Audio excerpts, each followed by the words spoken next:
Tomorrow I'll do better. I've just got to keep my head up high. I can do it. Tomorrow everything will work out. That's what he told himself night after night. But the next day wasn't better. Over and over. Optimistic nights, discouraging days. It got ever harder to stay optimistic. His failures got worse and worse, as failures tend to do. Now, if you're not keeping up in school, teachers might slow down for you. If you're not keeping up in life, problems escalate and accelerate until you're dealing with problems a genius couldn't solve. His reality checks kept coming, hard, fast, and disappointing. Something had to give. The intuitive choice was to ignore, dismiss, and deflect the reality checks. It's too painful to give up on oneself, and it's easy to give up on reality. Positive psychology pioneer Martin Seligman coined the term learned helplessness to describe the depressed, defeated attitude that, for bad luck or incompetence, besets those who just can't catch a break. He argued that we can overcome it by interpreting our failures as local. You're not a failure, you just failed one test, that sort of thing.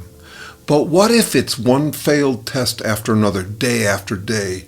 When failure becomes that generalized, one has to face it. Or does one? To stay positive, we can more readily get in the habit of dismissing the reality checks and believing our own lies about how good we're doing. Circle the wagons. It's us against the world, trying to bring us down. Blame others for our mistakes. We can lean into self-gullibility, an ability to believe we're doing fine when we're not. Rather than drown in low self-esteem, we can compensate with high self-esteem. Find a master excuse. For example, some vague higher purpose that all our so-called mistakes are serving. Maybe I'm not suited for this world, but who knows? I'm probably suited for another world. Yeah, one where I'm heroic. A loss here is actually a win there. Which other world? Make one up, or pick one that's locally popular. For example, a religious afterlife, a make great again before times, or some superhero fan fiction. You're the ugly duckling here, but a superstar in that world. Keep it vague. All you need to know is that you belong in that world, not this one. That ideal world is permanently good. Since you belong there, you're permanently good too. And anyone who says otherwise is attacking the permanently good. The people who escape into such blind optimism are best suited for it. Chances are their daily failures are due to their inability to weave their impulses and thoughts into any semblance of a coherent way of being. They're inconsistent, which makes vague self-idealization easy. They can act on any impulse and claim that it's the absolutely best move they could possibly make in their vague idealized world.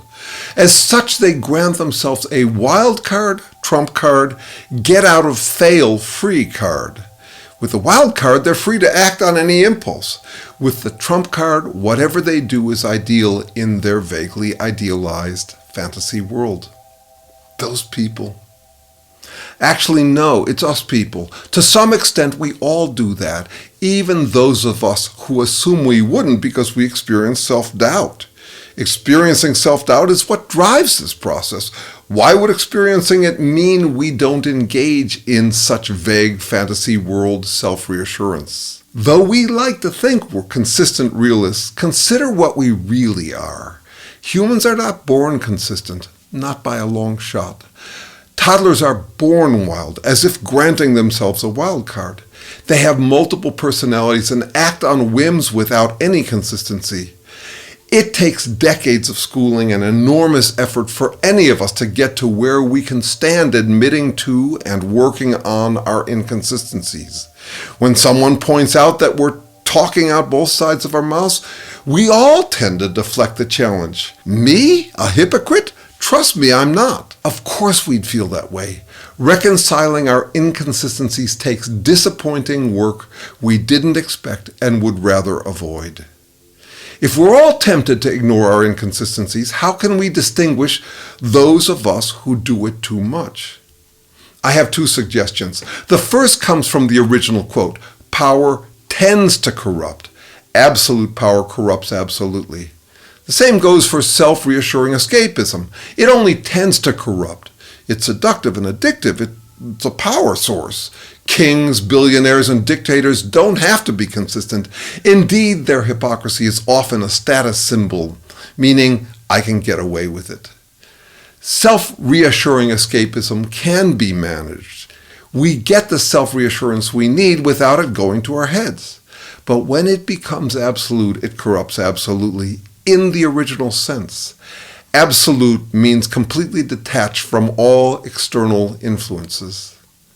The second comes from the long view natural history of life's struggle for existence. Organisms are fragile, not durable. The only reason we're still around 3.6 billion years after our origins is that we regenerate ourselves faster than we degenerate, healing what breaks down and reproducing, which takes energy. But energy tends to degenerate things. A fire or a hurricane don't build, they destroy. Therefore, all organisms interact selectively with energy. For example, eating nutritious food, not degenerative toxins. That's true of us too, but there's more. Humans have feelings and thoughts.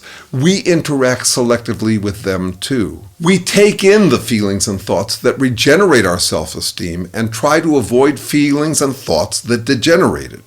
In other words, confirmation bias.